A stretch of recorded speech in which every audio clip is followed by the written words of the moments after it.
Welcome to the webinar. Our webinar today is Potential Challenges and Pitfalls of Submitting Pay Data in the 2019 EEO-1 Report. Our presenters will be Joanna Kim Brunetti, Vice President of Regulatory Affairs, and Mark Dwyer, PhD, Vice President of Data Science, both of First Capital Consulting. Next slide. First Capital is a regulatory technology company unlocking the value of workforce data. First Capital is powered by our proprietary data consolidation process and regulatory risk models. Our regulatory services include ACA compliance, pay equity auditing and analytics, and employment tax credits. Now to our speakers. Joanna Kim Brunetti is formerly a partner with Aiken Gump Strauss Hauer & Feld.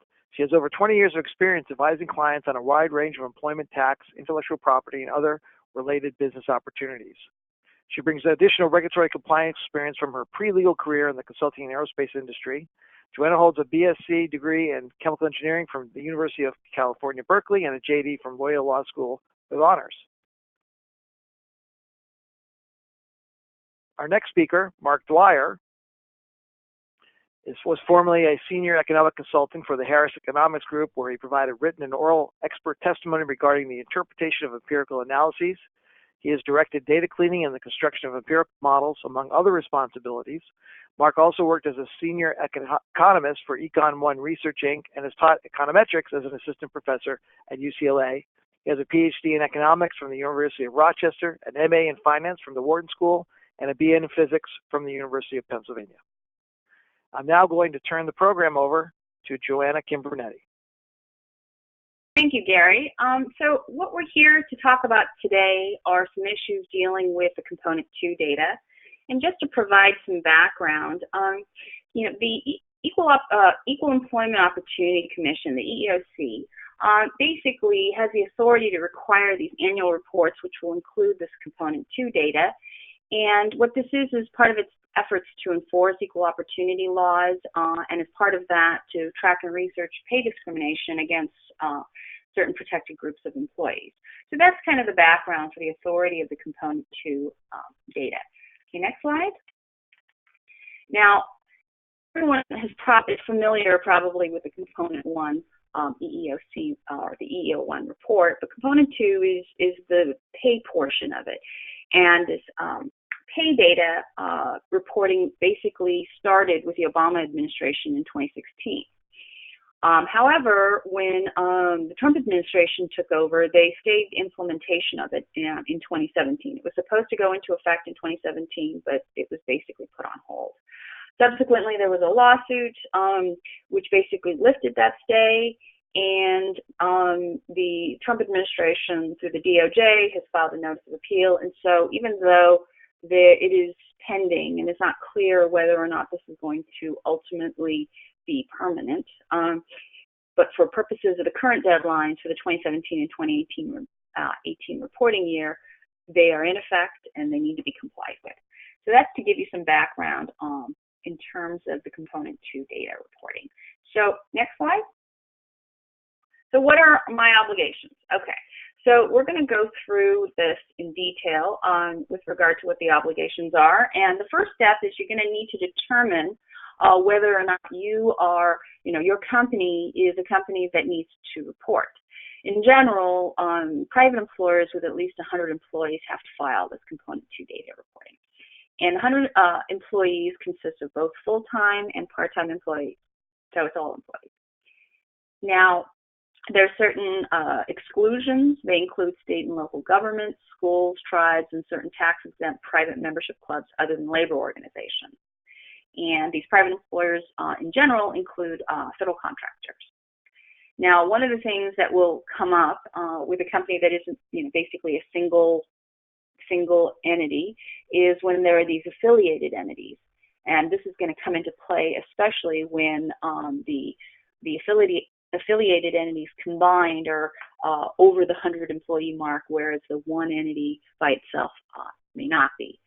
So if your company has less than 100 employees but is owned or affiliated with another, or there's a centralized ownership, control, or management, then the enterprise of all these affiliates need to be considered together to determine whether that 100 employee threshold is met And we'll talk about this more in detail later, but the timing of that is going to be, could be critical depending on these affiliations that your company may have, because you're going to be counting employees during the workforce snapshot period.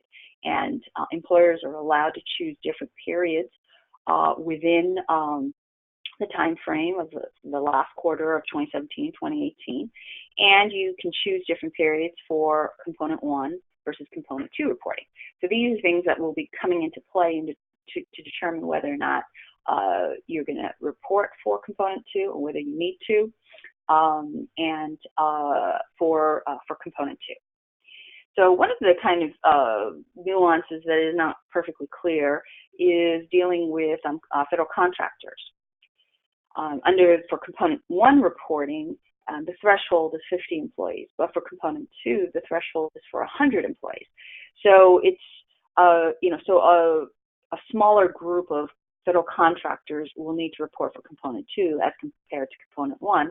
However, there's also this dollar amount requirement that is applicable for component 1, but not clear as to whether or not that 50,000 threshold is required for component 2. In the FAQs for the EEO-1 reporting online portal, there's no mention of it. So even though the EOC rules mention it, the FAQs don't, so it's not clear that it's required. Another aspect that will come into play, especially around affiliated organizations that combine to potentially over 100 employees, is when there's mergers and acquisitions and spinoffs. As a general rule, it's the new entity that's going to report, or the acquiring entity that's going to report. And notably, if there's no access to the data of, say, the predecessor entity, it's important to note that in the comments.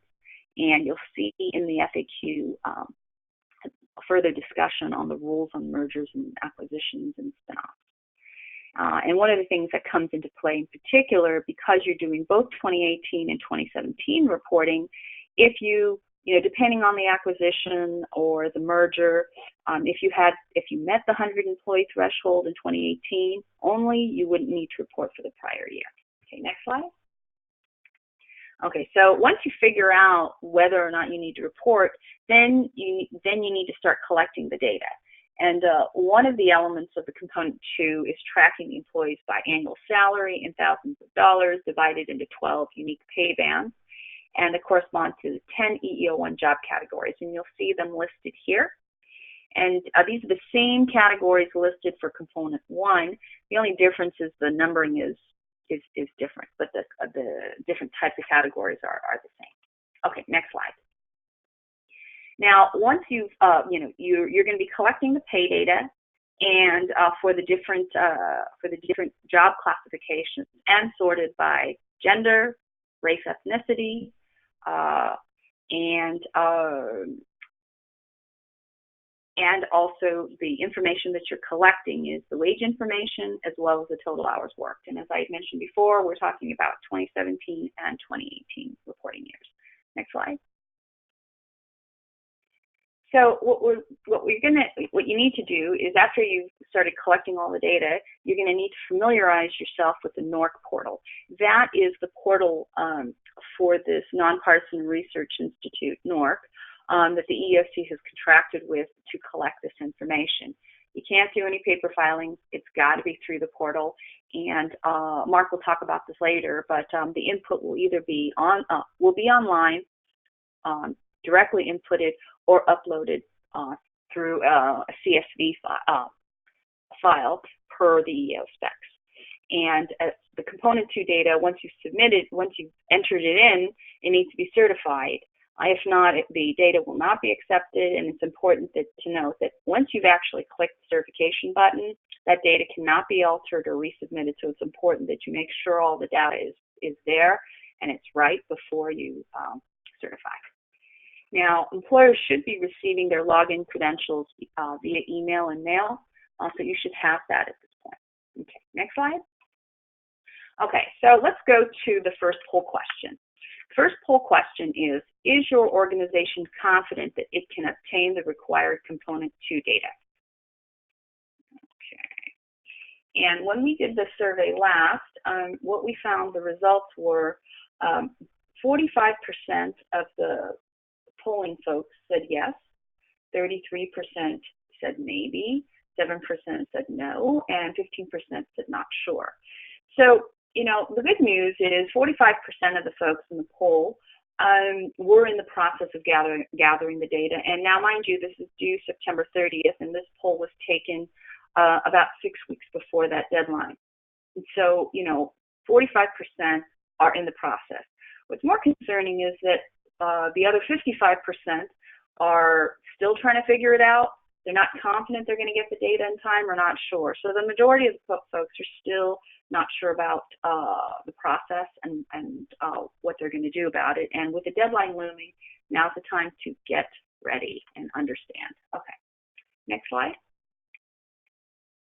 Okay, so I had made mention of this workforce snapshot period earlier. That's the period where the pertinent folks that are going to be identified for purposes of completing the pay bounce, for compensation, and also for the hours. So you're going to have to figure out the pay period within basically to identify the workforce snapshot period. So for 2017 data and 2018 data, you're going to be looking at a pay period in that fourth quarter. That's October 1st to December 31st. And the employer can choose a pay period.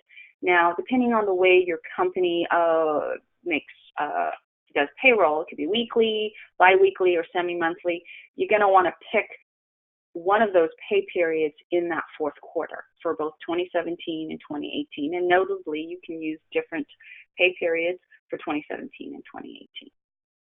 Now, this could come in handy where if the entire enterprise, or if you're just a single entity establishment, if you're fluctuating around that 100 employee number, and employers are allowed to pick a snapshot period where you're below the 100 number, provided it's in that fourth quarter. And a reminder is part-time employees are also included. Okay, next slide.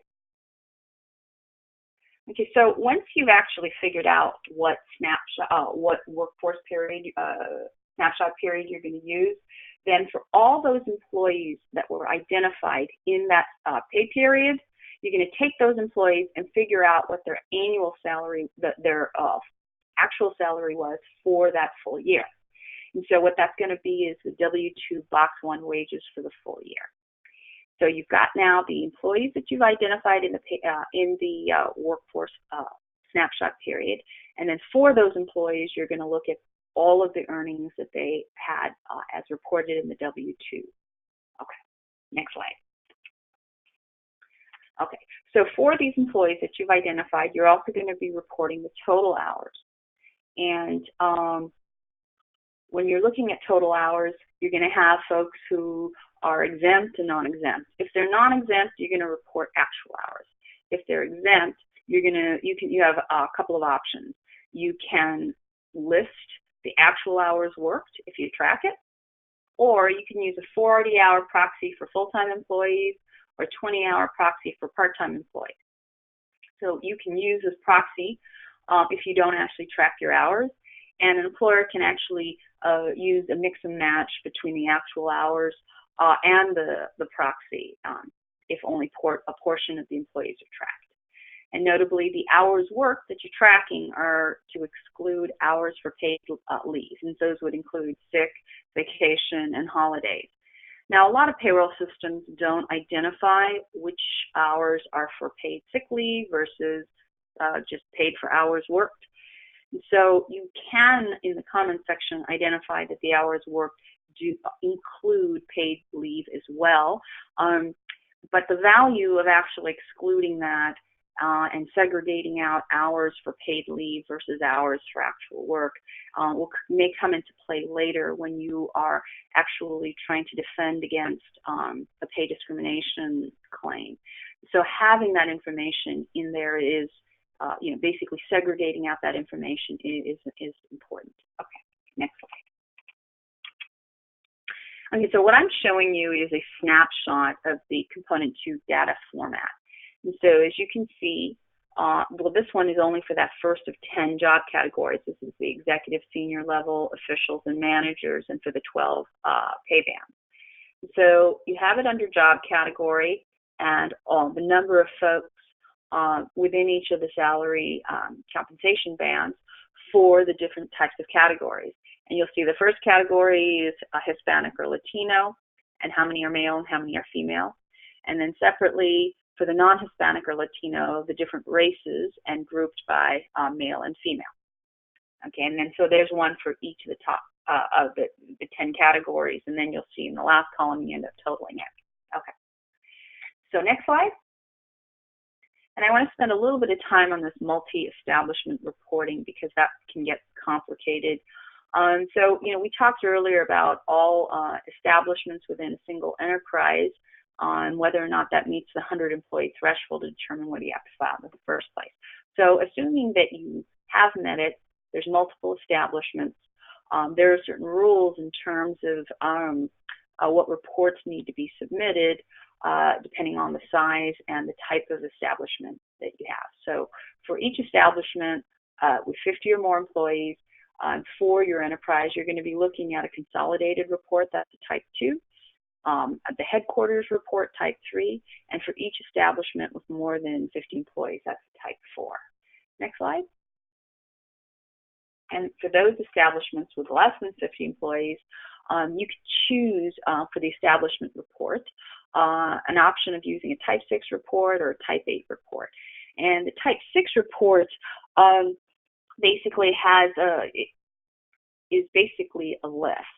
And, of the categories that we talked about, the pay, the hours worked, race, ethnicity, gender, job category for all establishments in the type 2 report. That's the consolidated report.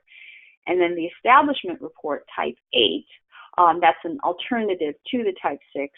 And you have to provide the same information, but the difference is if you choose the type 8 report, that the data that you enter into the type 8 report will automatically populate into the type 2 report, so there's less data entry. Okay, next slide. So basically, you're looking at 6 different types of reports. Type 1 is the sort of simple single establishment report used only for companies with one establishment. Type 2 is a consolidated report that's basically for when you've got multi-establishments. And type 3 is the headquarters one. And then obviously for the other establishments, you're going to either use a type 4 for those with more than 50 employees, or you can, if the other establishments have less than 50 employees, you can use either a type 6 or type 8. Okay. So next slide. So we're going to go to the next poll question, which is, will your organization file your reports using data upload files, or will you be inputting the data directly into the online portal? Okay, so there's 4 options.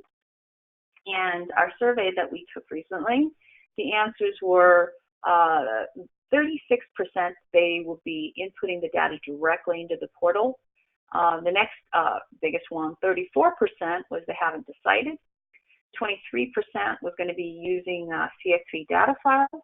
7% said they were unfamiliar with the options. Well, it's important, thankfully it's a very small percentage that said they were unfamiliar with the options, and hopefully this presentation will provide information to help identify what those options are. The 34% that hasn't decided, you need to get decided. And we'll talk more about the sort of decision-making process in terms of the data files that are needed. Okay, so now I'm going to turn the presentation over to Mark Dwyer, who's going to start with the nuts and bolts of Component 2 reporting. Next slide. Thank you, Joanna.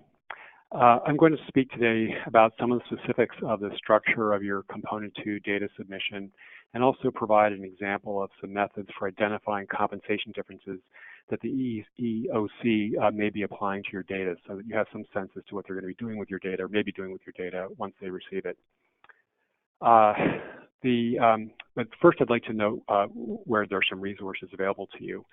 The most definitive resources are on the NORC website, and we have listed here one site on frequently asked questions from the EEOC, which deals with more of the technical filing requirements as to who needs to file, under what conditions, and for mergers and divestitures and acquisitions and so on. But in terms of the real nuts and bolts that we're focusing on, the NORC site under those first two links is the one to go to look at. I'll just note in passing that NORC, if you're curious, stands for the National Opinion Research Center, which is where this organization started their life many decades ago. Next slide, please. Right. So as has been discussed, there are two ways to provide your data to the EEOC. The first is entering your data online, which is manually putting the data into the web interface, and the second is to upload data files. These two links are the information on these two different methods, and they're both found on the More Info page, which is at the bottom here. We have a screenshot, kind of small there, but they're both available on that More Information to Support Filing at the NORC website. For my comments on the structure of your submission, I'm focusing on the upload file specifications and file validation process. One of the reasons for doing that is that if you use the upload process where you're uploading a file, then you at least know exactly what it is that you entered into the EEOC. So you have a record of that. Next slide, please. Okay, so despite the variety of reports that Joanna described accurately, the 2, the 3, the 4, the 6, the 8, and so on, there's even a 9, which substitutes for the 4 under certain circumstances. In terms of an upload file, you're only filing 2 of these CSV files, so 2 comma separated files, one for 2017 and one for 2018. And the names are upload file 2017 and then an identifier, an 8-digit user ID that you get from NORC is the next part, and then the .csv extension. These are CSV files which can be manipulated and filled in Excel, so you can look at them as standard spreadsheets, but they're a text format so that they're easily readable with other systems as well. An important point to note is that the column titles have to match the specifications that NORC provides, and that these titles do not contain spaces. So if we could go to the next slide, please. So here I show an example, and you can see here that I've rotated the column names because they are so long, and those are the actual column names that you need to use on your submission. One of the longest names there for the column is the race, ethnicity, gender one towards the right-hand side. And to simplify the conversation today, I'm going to refer to that as protected class or simply class, just to cut that down a little bit. Okay, so just a moment here. Right, so this example that I've put together here is based on an example that NORC provides in that More Information page. There's a link to a file called Upload File Specification.pdf. And I've just expanded that for a number of reasons to give you a sense as to what a complete submission for a given year might look like. So this hypothetical company has 3 locations, one of which has greater than 50 employees. That's this first one above the highlighting. And overall has a total of 101 employees, so this would be an establishment, or rather a firm that would have to file, an employer that would have to file. And this is meant to represent a complete filing for 2017 or 2018 in the CSV format. All of these fields and the acceptable values that they can take are described in that file I mentioned, Upload File Specification. For instance, the class is coded with letters A through N, where A represents Hispanic males and C represents non-Hispanic white males and so on. And that matches the earlier slide that Joanna presented on the upload format. The salary groups, we saw that there were 12 potential salary groups that your employees could fall into, and those are numbered 1 through 12. And you can see on this example here on the right-hand side, there's an annual salary column that are coded with those types of numbers. And just to the left of that is the race, ethnicity, gender, or class column, which has those codings of A, which can go down to N as well. The 10 EEO-1 job categories are also represented numerically, 1 through 10, and those are just to the left, one column to the left of the race, ethnicity, gender column. So you can see that all that data is being, Joanna described as being uploaded, and it's being coded in this sort of very efficient numerical way. A couple of things I also wanted to highlight here is if we look at this first group, we see that we're looking at a job category of several entries under 5, which is the sales sales type of worker. And I have those in this hypothetical coming in two of these locations. So just to step back here, you can see on the left-hand side, we have a status code. And so the status code is the report type. The status code and report type mean exactly the same thing. So a status code or report type 4 indicates an establishment with more than 50 employees. Status code of 3, which is highlighted in green, just to differentiate it, is the headquarters. And an establishment, a status code of type 8 is a establishment location that has less than 50 employees. And you can see here, if we go back over to the job category on the right-hand side, that I've got sales workers of type, which are type 5 in both the first large establishment, status code 4 establishment, and also in the smaller one, in the status code 8 one. We've got some sales workers down there. All right, and then just some more details here in terms of the class or codes. We've got A, B, C, and D types of genders, race, and ethnicities in the first establishment, and then we have an overlap between, but not in the second establishment, in the other location, the small location at the bottom. I and J are classes that are in both locations, and K is one that's unique to the smaller location. So it's just to get some sort of show some variety here in terms of how things could play out for a given filing. The last point I'd like to make on this slide is that if we just focus on those first sets of 5s in that top establishment, and we look at the annual salary column, you see 71714 and 2, right? So there's and 3. Okay, so we've got a lot of variation in the annual salary, and I'll come back to that, but that's something that we wanted to sort of explore in terms of how these data might be processed by the EEOC. Okay, next slide. All right, so just to sort of summarize here, we had 3 different types of reports. They're all combined into a single CSV for a given year, one for 2017, one for 2018. We have the what was on the main street was the large establishment. The one on the elsewhere location was the small establishment, and then we had a third location, which was the headquarters, which was a type 3 report. There's 101 employees. And this sort of the motivation for this is to think of this as potentially a used car dealership. And so we have salespeople, we have management, we have admin, we have some IT people in the headquarters, and we have some mechanics who are those skilled workers. And those are the employee categories that you would assign to those different groups. Next slide. Okay.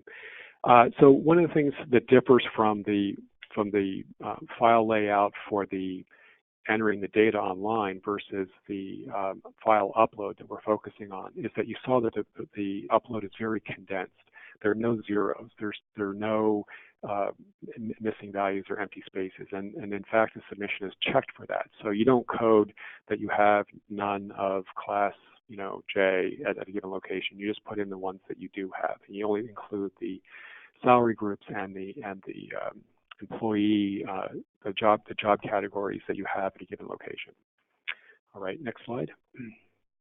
Okay, so on this slide, I wanted to go into some of the details and motivations as to what this is sort of looking forward a little bit to how the EEOC may use your data. Okay, so we have these wide variations in salary groups, even for the same job category. So I wanted to talk a little bit about that.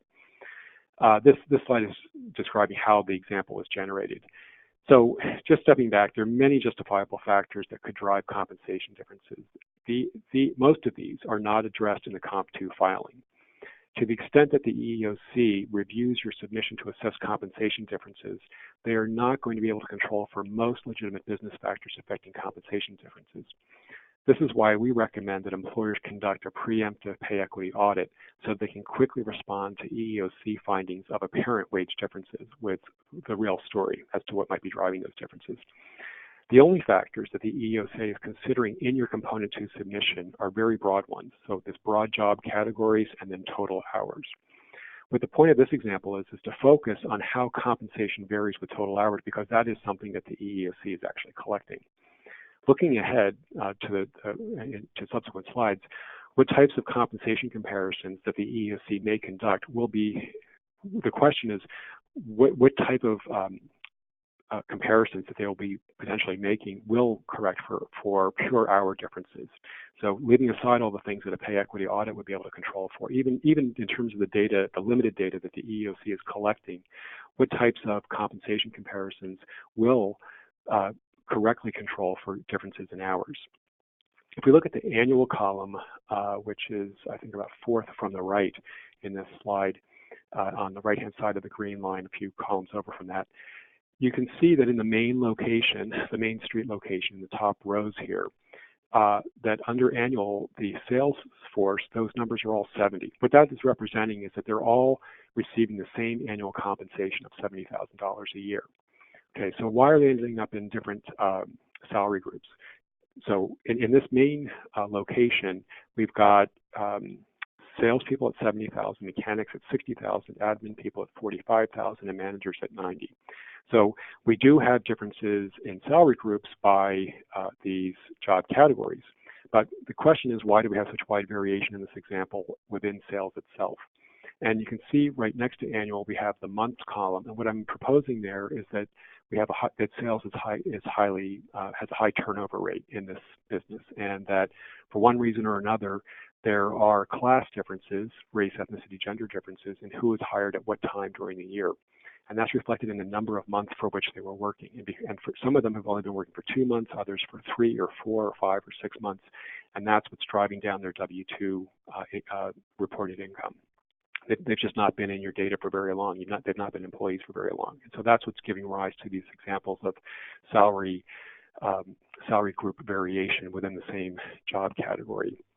Just noting just below that, I sort of show what would happen if you had some part-time mechanics versus full-time mechanics. Again, you get salary grouping variations between groups 3 and 6, and then even a group 7 for someone who might be putting in a lot of overtime.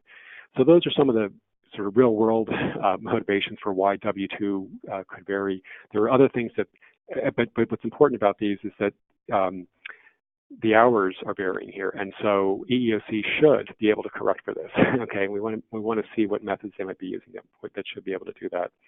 I'll also note that at down towards the bottom here, in the other avenue location, we do have some variation across classes in sales between 69 from 62 to 71, and so the 62 stands out in that. For Class J at the second location, they actually do have a low apparent wage and apparent compensation relative to other workers in their same job category. So this is not hours related, and it may be related to other things that would be uncovered in a pay equity audit, but the EEOC has no other data to explain this difference. So again, that's sort of a motivation for why a pay equity audit would be relevant. Next slide. Okay. So we've talked about these different reporting options. Joanna discussed those, and I wanted to just highlight one specific point here, is that in that first spreadsheet, you saw that we were filing a type 4, status code 4, status code 3, and status code 8. We did not file a consolidated type 2.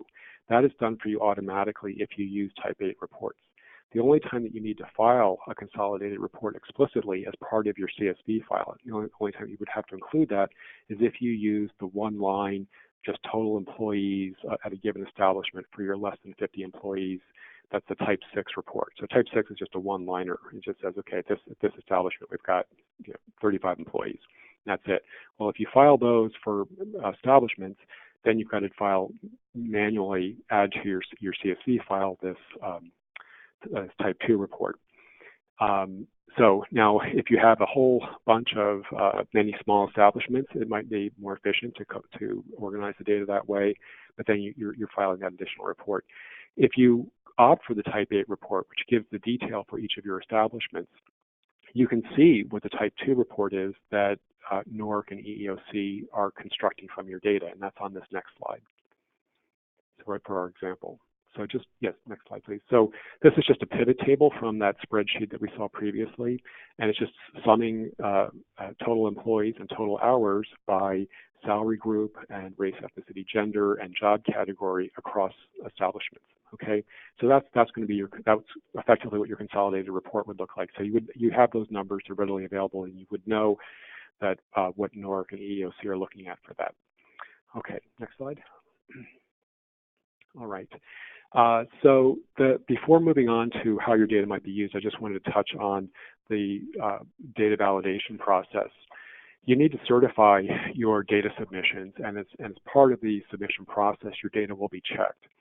Some of the basic things will be checked is to make sure it's a CSV format, that the column names are correct, that there are no empty rows, no missing values, that values have the correct features. In other words, that the gender, race, ethnicity is between A and N, that NAI, and so on. But there are two lookup tables that are provided by NORC, and I just wanted to highlight those. One is for your industry code, your NAICS code, and the second is for your locations of your establishments, which is city, state, zip, county.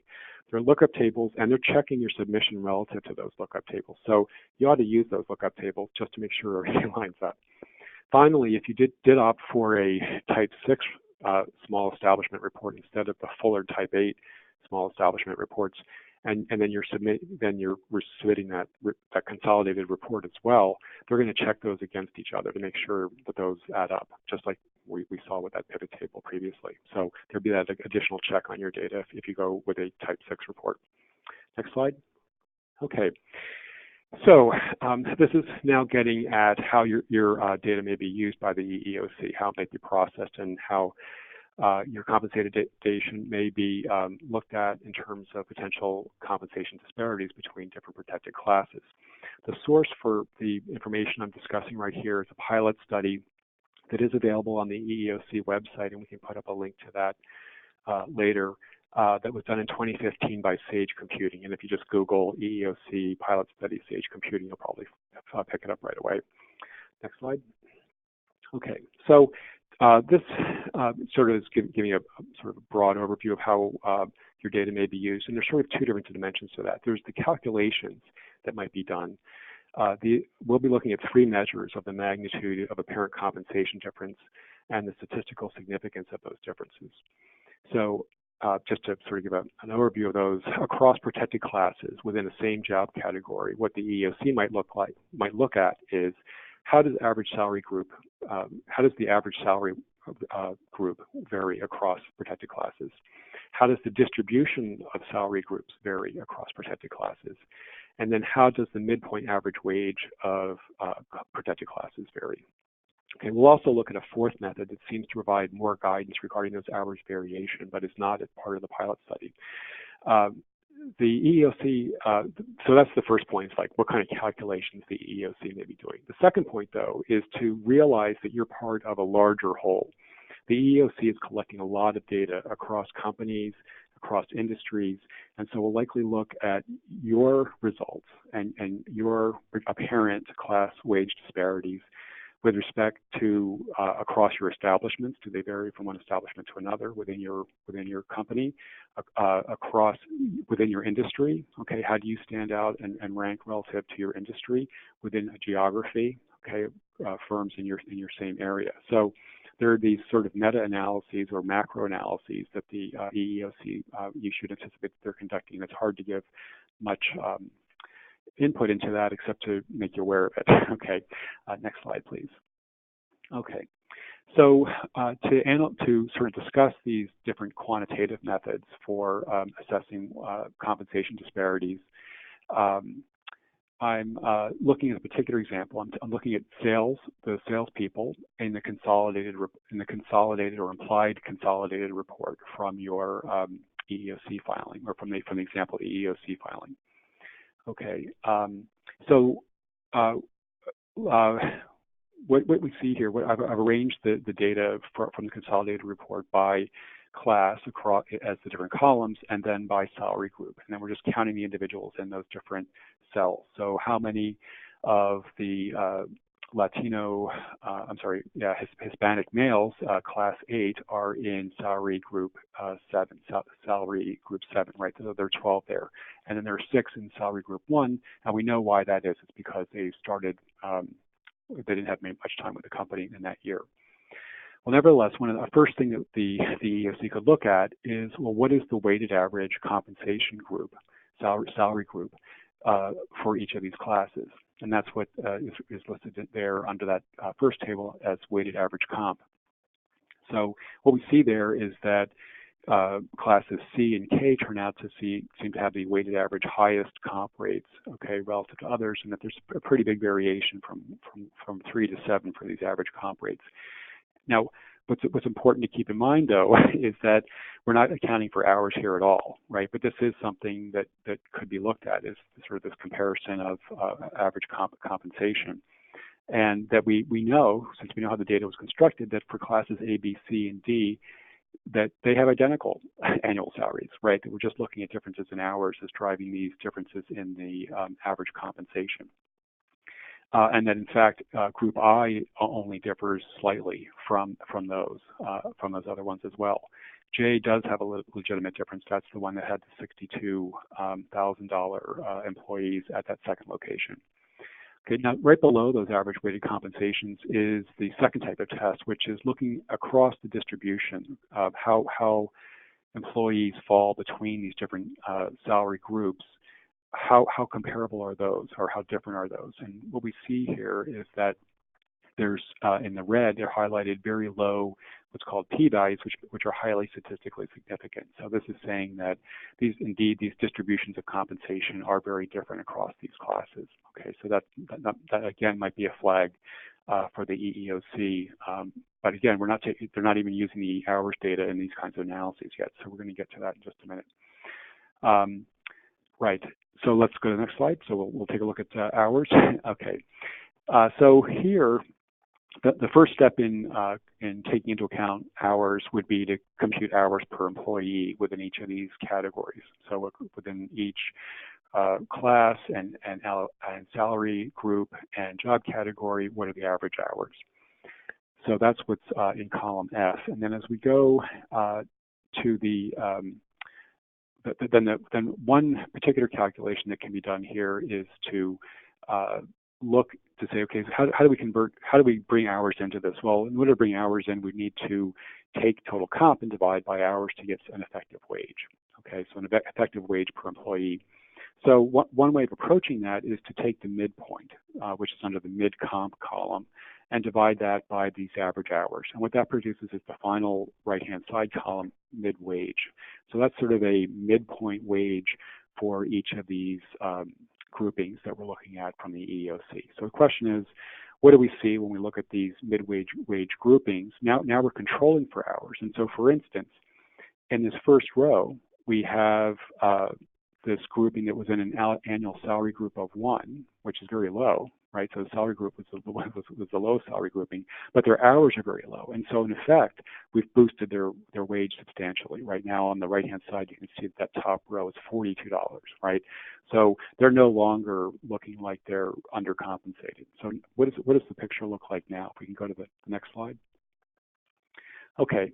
So how do we combine this information? So we have these midpoints for a given class, like Class A, Class B, and then we have these midpoints for different salary groups. Okay, so we had groups 1, salary group 1, up to group 7. By taking the number of employees in each of those groups, we can compute a weighted average compensation measure, weighted average wage, which is a midpoint wage. So here again, we have a lot of wage disparity. Right now, it turns out that Class A looks like it's the high wage group, and all other ones are lower than that. If we look at those wage gaps, they're pretty significant, and they range from 14 to 29%. Of these, the one that's not purely hours related is J. Okay, all the other ones are pure hours effect. So what this is telling us is that this mid-comp, mid-wage type of computation for trying to infer wage to assess wage differences can be off, substantially off, right, when there's significant hours variation. One of the tests that was proposed in the pilot study is a test based on this assumption, essentially, that for the people that are in a given group, that they all are approximately paid the mid-wage, okay? And that's not, sometimes it's an accurate assumption, and that's the case in this example. But that kind of test, I haven't reported it here, but it's strongly statistically significant. So based on the types of statistical significance that was considered, at least in the pilot study, you would be finding substantially statistically significant and large wage gaps between these groups, which are actually receiving the same annual salary. Next slide. Okay, so this is the fourth method. We've talked about the distribution, we've talked about the average comp salary grouping, and the looking at midpoint wages, average midpoint wages, and how we're still misled simply by the data that actually EEOC is collecting. Okay, so those first tools are not that particularly accurate for these scenarios. What this is looking at is instead looking at adjusting the wages based on the min and max comp of each of those salary groups. And what we see here is that there's a lot more overlap. Okay, so starting at the bottom, these are full-time employees in those salary group 7. Again, we're focusing on this sales group, and the majority of them are being paid into salary group 7 in terms of full annual compensation. So what you see here is that there's only one example, which is the class J, which is coming in at salary group 6, that actually does not overlap. Okay, it just meets that $30.25 cutoff point, but it doesn't overlap with those full-time groups in the green. So what I'm suggesting here is that as part of your evaluation of what you're submitting, you might want to have this kind of analysis done to see which of your apparent wage differences are actually distinct when you look at them in terms of wage ranges as opposed to just comp ranges or midpoint wage measures. All right, thank you, and I'll turn this back over to Joanna. Thank you, Mark. I think we're hopeful that the discussion that Mark provided really kind of reveals that even though the EEO-1 report in and of itself may not be all that illuminating, just doing some, analytics based on this raw data can reveal significant pay gaps, and pay gaps that really aren't there, but because this is a very rough brush in terms of the analytics, it can appear that way. And this is important because the data is not as confidential as you may think. Presumably, the report is submitted confidentially. However, there are ways to get around that. For example, if you go to the next slide, someone who files a charge of pay discrimination with the EEOC can submit a Section 83 request, and that Section 83 request would allow that person to basically get the charge file, and this charge file would contain the EEO-1 data. Going to the next slide. Even broader, if an actual lawsuit is filed under Title VII or the ADA, essentially you could also get this EEO-1 report and more. Now, there was a recent Supreme Court decision that provides some, protection for the information that's submitted to the EEO-1, but how much protection it will give is not clear. But as a safety measure, employers should indicate in the comments of their EEO-1 report that the data is confidential commercial data required by the EEOC, is not publicly available, and is an exempt trade secret under FOIA. That doesn't mean that you will get protection, but it could help. Okay, so next slide. So that was that FOIA request. Now, if the FOIA request is to the OFCCP, you're not going to be able to protect it from disclosure. That's going to be accessible. So, if we go to the next slide, in view of the issues with confidentiality or the lack thereof, and submitting these EEO-1 reports, we're going to talk about some best practices in the preparation of that. But first, I'll go to the next slide. Let's go to the last poll question. Management at my organization has discussed conducting a pay equity audit in connection to submitting Component 2 data. And when we did this poll, 32%, the largest percentage, was not sure. 27% hadn't given it any thought. And then the other three options of yes, a good idea, but not enough time at this time, and we don't think it's necessary, all came out on the poll for 14% each. Troubling is that majority of the folks haven't thought about doing any kind of pay equity audits or weren't sure in terms of, in connection with this Component 2 data. And what Mark had talked about and the analytics, the sort of, the variant analytics that come out of that raw data is what it reveals. And just submitting the report itself is not all that illuminating, but the raw data, just running some analytics on it will show potentially significant gaps. And that's why you want to do a pay equity audit in connection with it, and ideally prior to the submission of the pay equity audit. Next slide. Now, when it comes to the benefits of doing the pay equity audit, obviously the regulators are encouraging it, and there is a 9/30 deadline, so the time to do a pay equity audit is very short at this point. There should be some consideration prior to next year's submission. But as I said, if you just submit the EEO-1 report with the data, you're just submitting the data blindly without knowing what it means. And the pay equity audit will tell you what it means. Now, clearly, EEOC is doing its own analytics, so that data is being processed, and there could be something that arises from that. So knowing what it means is important, and also, as Mark had gotten into, basically the legitimate business factors, whether it's overtime, seniority, what have you, but there may be business factors that justify why there is this gap and would allow the analytics to shrink that gap or potentially eliminate it. So it's very important to do the pay equity audit and consider these factors. It also gives you an opportunity, if there is an actual pay gap that you can't, that is not justified from a business standpoint, you have the opportunity to fix it. Okay, next slide. Okay, and one thing I really want to mention, particularly in connection with confidentiality, is doing a pay equity audit with attorney oversight. That's going to give you the maximum protection possible with regard to protecting it from disclosure.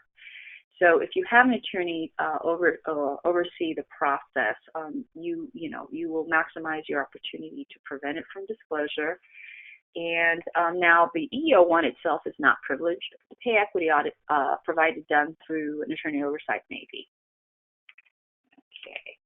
Now, just as we're running out of time, it's important that if you are going to do the pay equity audit, go to the next slide. If you're going to do the pay equity audit, get your data ready now. Next slide, please. Now, the data that we're looking at is hours data, ethnicity data, and pay data. They may reside in different data systems, and that data may be incomplete or it could be inaccurate, and you need to reconcile all these data files together to get that information. So it's important to start as early as you can in terms of getting the data and making sure that data is accurate. With that, we'll end our presentation. And if there's any questions, as you'll go to the next slide, there's some helpful EEOC resources, those through our company website as well as the EEOC-related website. And that concludes our presentation. Thank you, everybody, for listening to this webinar. Thank you, Joanna and Mark. If anybody does have any questions, the contact information for Joanna and Mark is on this slide, and we look forward to hearing from you. Thank you very much for listening to this webinar.